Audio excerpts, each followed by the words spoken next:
गुरुर् ब्रह्मा गुरुर्विष्णु गुरुर्देव महेश्वर गुरु साक्षात परम ब्रह्म तस्मै श्री गुरुवे नमः। नमस्कार, जोहार, सत श्री अकाल।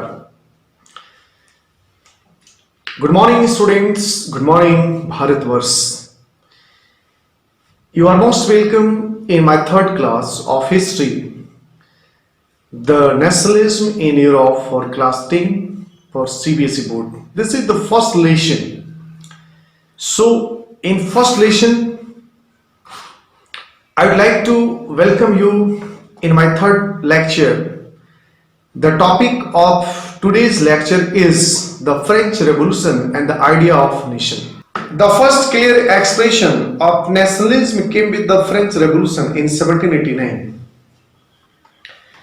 The first clear expression of nationalism came with the French Revolution in 1789. Nationalism का जो पहला फर्स्ट एक्सप्रेशन चित्र जो दिखाई पड़ता है वह फ्रांस की क्रांति में दिखाई देता है। फ्रेंच रेवोल्यूशन जो 1789 में हुआ। As France was a full-fledged territorial state in 1789 under the rule of an absolute monarch. As the France was a full-fledged territorial state, France पूर्णतः एक ऐसे राज्य के रूप में था जहां पर एक मोनार्क का शासन था। Till 1789, the France was ruled by a monarch. Its rule was absolute. The political and constitutional changes that came in the wake of the French Revolution led to the transfer of sovereignty from the monarchy to a body of French citizens. The revolution proclaimed that it was the people who would henceforth constitute the nation and shape its destiny. कुछ बात समझ में आ रही है आप लोगों को? चलिए फिर से मैं एक बार समझाने की कोशिश करता हूं। The first clear expression of nationalism came with the French Revolution in 1789. सबसे पहला नेशनलिज्म का जो क्लियर एक्सप्रेशन आया वह फ्रांस की क्रांति 1789 से आया। As France was a full-fledged territorial state in 1789 under the rule of an absolute monarch. 1789 तक फ्रांस पर एक मोनार्क का शासन चल रहा था। The political and constitutional changes that came in the wake of the French Revolution led to the transfer of sovereignty from the monarchy to a body of French citizens. France की क्रांति के दौरान जो राजनीतिक, पॉलिटिकल और constitutional संवैधानिक परिवर्तन हुए, फ्रांस की क्रांति के दौरान जो राजनीतिक और संवैधानिक परिवर्तन हुए उसी के परिणाम स्वरूप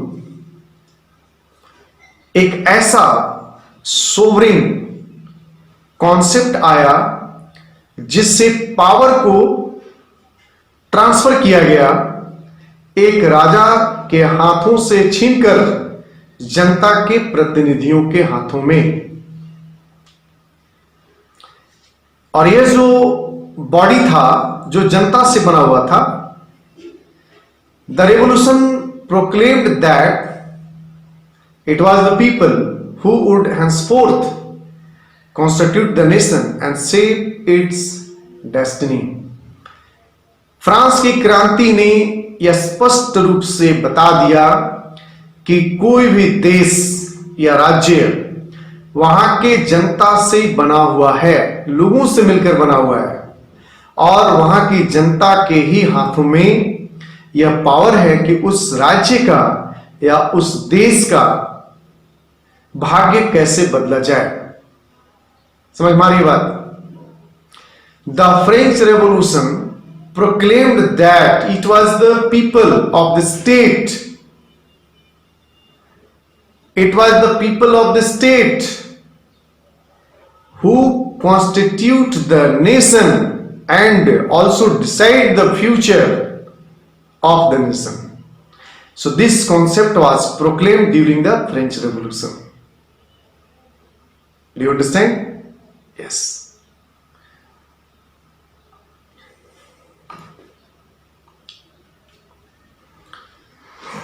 From the very beginning, the French revolutionaries introduced various measures and practices that could create a sense of collective identity among the French people.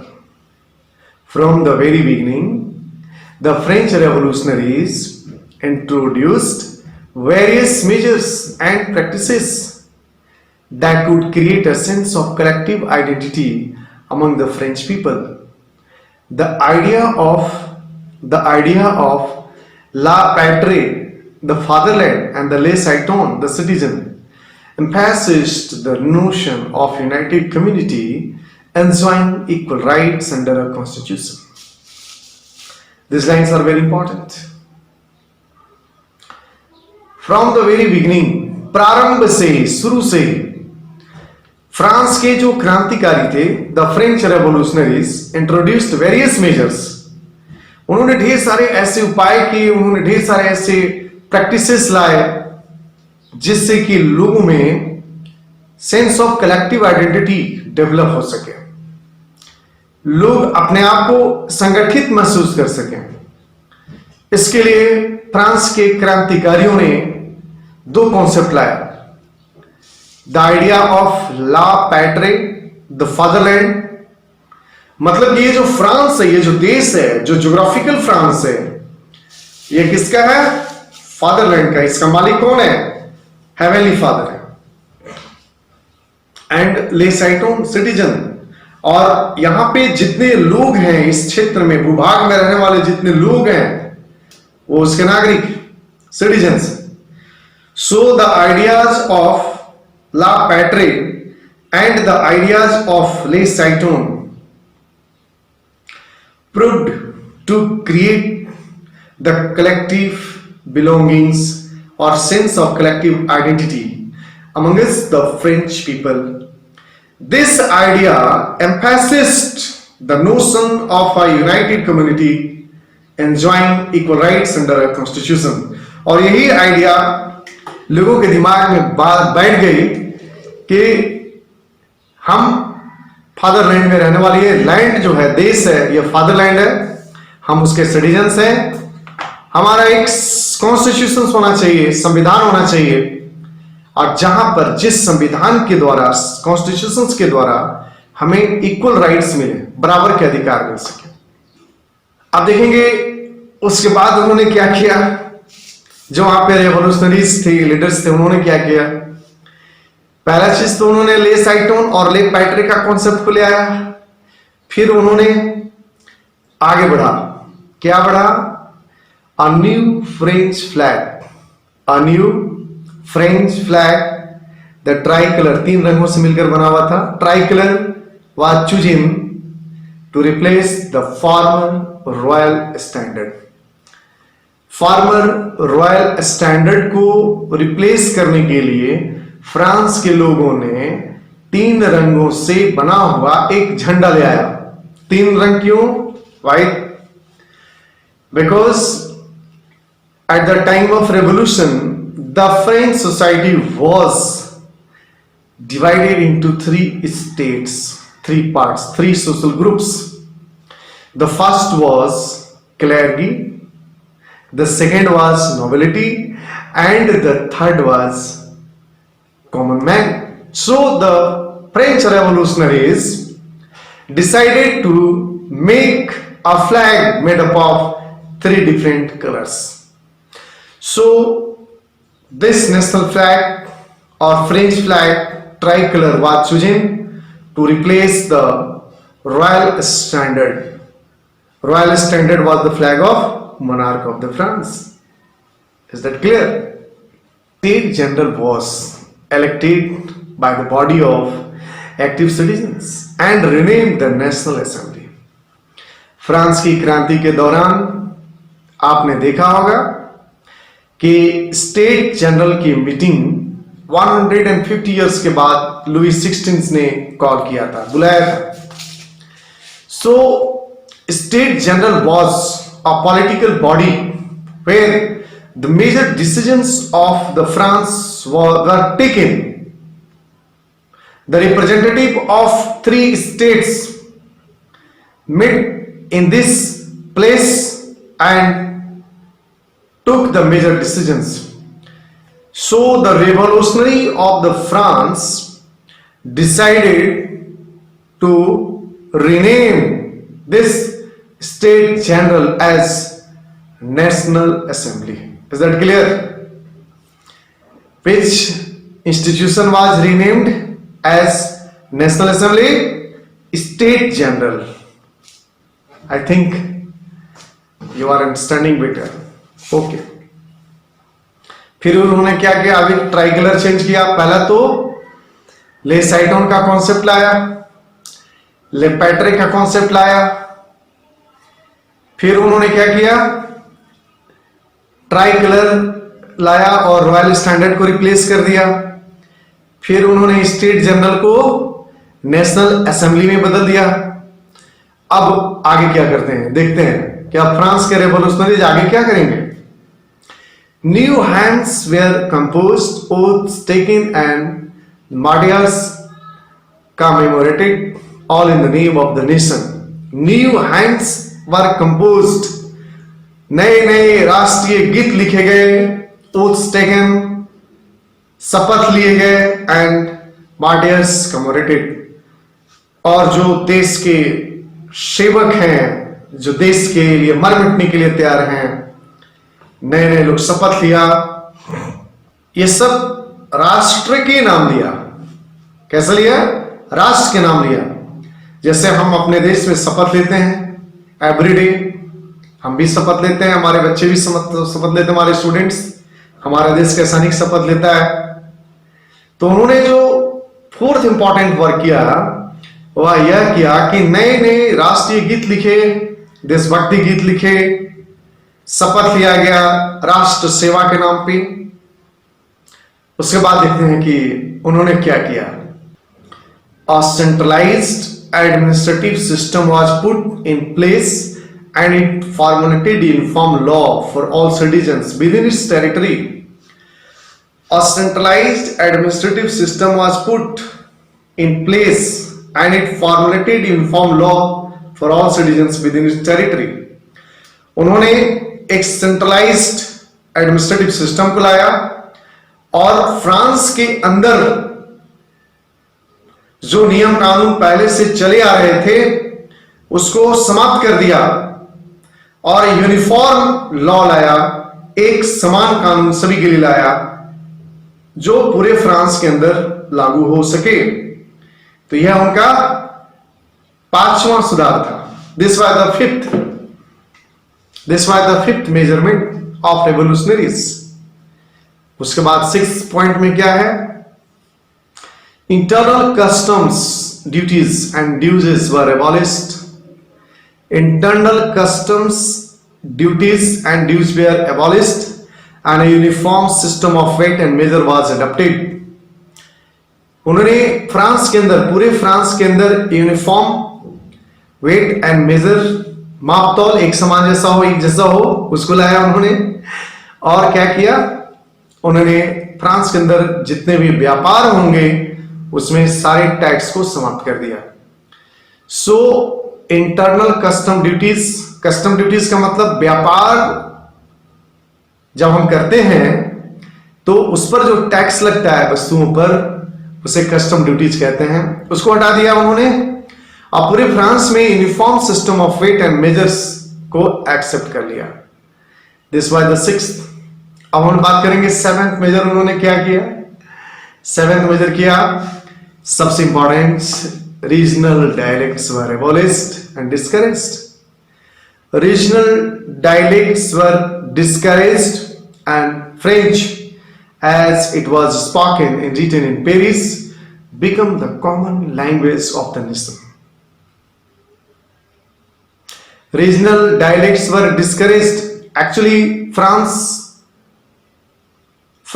was a diverse country at that time. A number of regional languages were spoken by the different clans of the people of France. So, the revolutionaries leaders in France discouraged the regional dialects, क्षेत्रीय भाषाओं को उन्होंने discourage किया और French भाषा को पूरे France की भाषा बनाने का प्रयास किया. French as it was spoken and written in Paris, जो पहले पेरिस तक सीमित था, become the common language of the nation. तो इन्होंने ढेर सारे उपाय किए, 7 उपाय किए. I think you have understood. So the revolutionary further declared that it was the mission. So revolutionaries further declared that it was the mission and the destiny of the French nation to liberate the people of Europe from despotism. In other words, to help other people of Europe to become nations. और इस प्रकार से France के लोगों ने यह निश्चय किया कि पूरे यूरोप में जहां पर भी मोनार्कियल सिस्टम ऑफ गवर्नमेंट है वहां पर डेमोक्रेसी को लाना, नेशन स्टेट में बदलना, ये हमारी जिम्मेदारी है. इसके लिए उन्होंने आगे बढ़कर काम भी किया. आइए देखें कि अब उन्होंने क्या काम किया. When the news of the events in France reached the different cities of Europe, when the news of the events in France reached the different cities of Europe, students and other members of educated middle classes, students and other members of educated middle classes began setting up Jacobin clubs.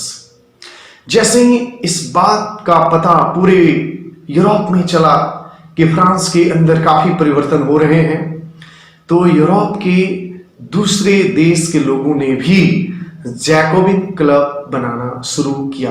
क्योंकि ये जो कुछ भी France के अंदर हो रहा था वो जैकोबिन क्लब के मेंबर के द्वारा ही हो रहा था. इसलिए अन्य देश, जो यूरोप के दूसरे देश थे, जैसे ही ये बात उनको पता चला कि फ्रांस में काफी चेंजेस आ रहा है, फ्रांस तो नेशन स्टेट बनने जा रहा है, हम भी नेशन स्टेट बनेंगे, तो उसके पहले उन्होंने जैकोबिन क्लब का मेंबरशिप लेना शुरू किया और अपने अपने देश में जैकोबिन क्लब बनाना शुरू कर दिए.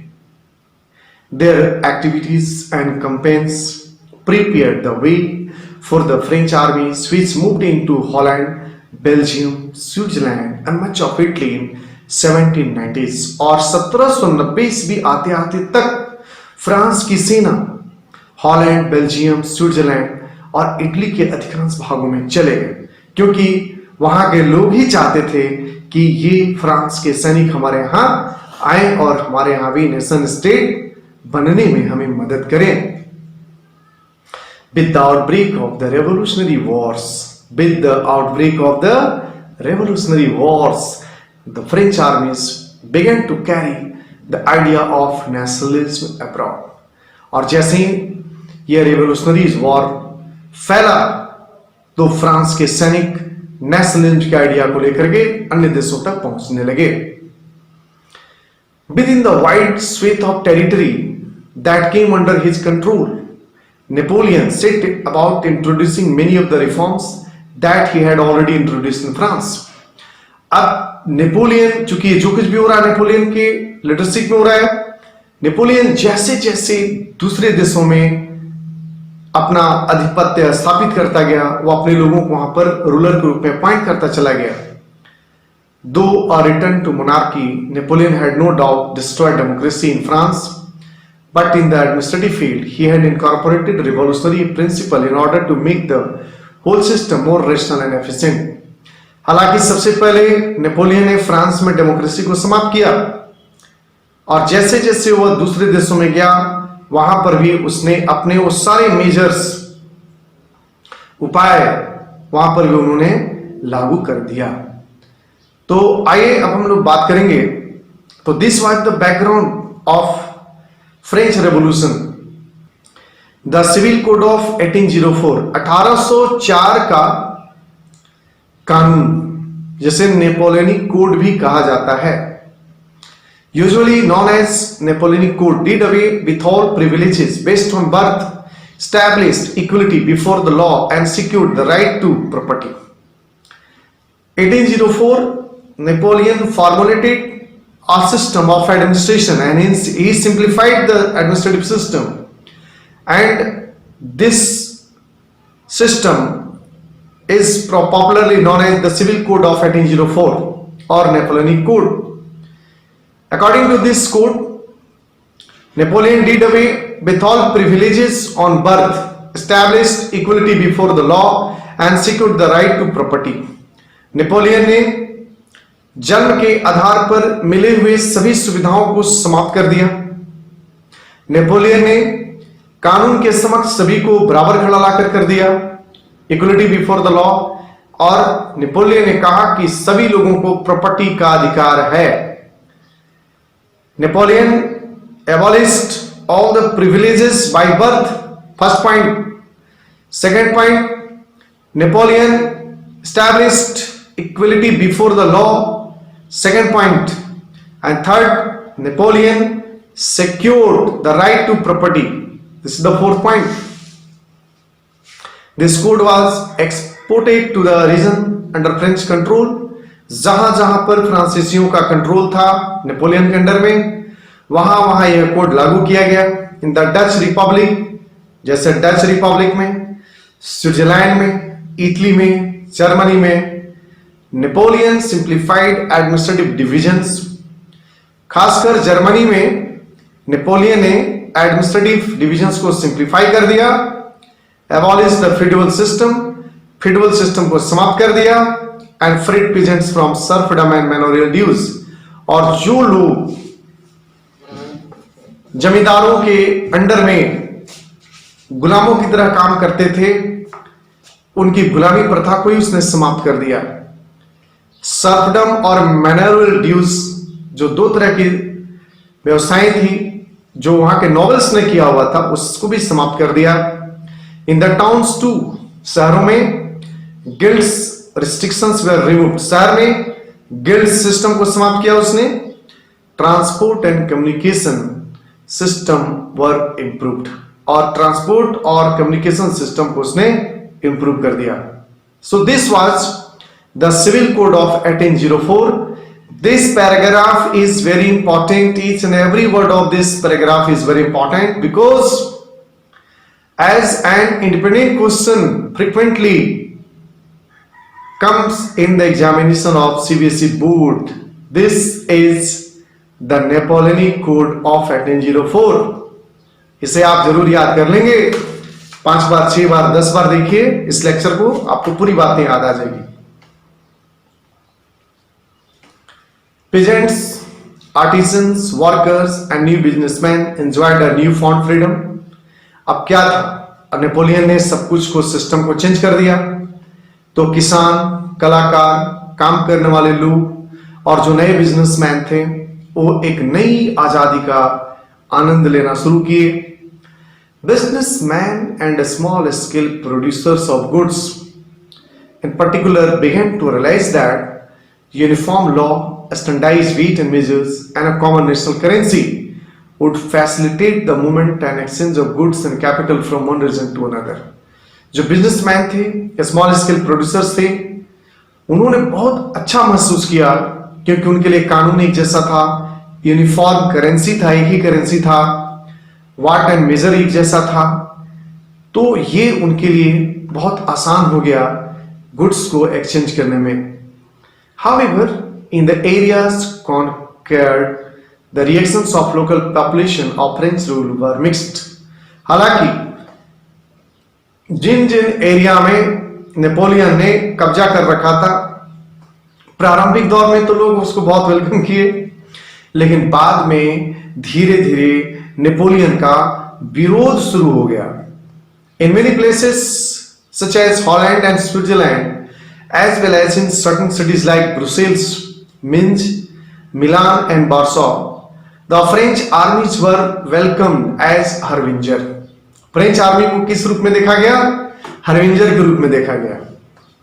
French armies were welcomed as harbinger of liberty, मतलब मुक्तिदाता।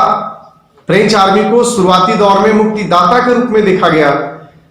But the initial enthusiasm soon turned to hostility as it became clear that the new administrative arrangements did not go hand in hand with political freedom. Increased taxation, अब इसने क्या किया? Tax बढ़ाया, increased taxation, censorship, आप बिना शासक के इच्छा के आप कुछ भी नहीं बोल सकते, न छाप सकते, न लिख सकते। this system is called censorship। तो उसने टैक्स बढ़ाया नेपोलियन ने, बाद में सेंसरशिप लाया।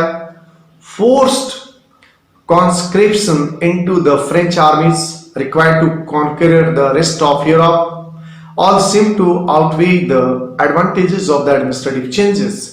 और फिर उसने क्या किया कि जो नौजवान लड़के थे, जो ठीक ठाक थे, जिनकी उम्र 15 साल 18 साल थी, उनको पकड़ पकड़ कर फ्रेंच आर्मी में भर्ती करता था, ताकि चलो तुम दूसरे देश को हमें जीतना है, लड़ने जाना है। Is that clear? Thank you. So this was the end of my third class. This is very important. Comparatively, this class is little bit long, but this concept is completed. The concept, the background, 100% completed. So I think you must have understand. For your better understanding, you must watch this video lecture for 5 times, minimum 5 times, maximum 10 times. And I have firm belief that this concept will be remembered by you. Your mind will be remember this one. धन्यवाद, नमस्ते, जोहार। तो आप हमारे 4th class में आइए। अब आपको मैं 4th क्लास में लेकर के चलता हूं। So you are most welcome in my 4th class. In my 4th class I will explain you the making of nationalism in Europe. हम लोग 4th क्लास में देखेंगे कि यूरोप में नेशनलिज्म कैसे आया। The making of nationalism in Europe, I will explain you in my 4th class.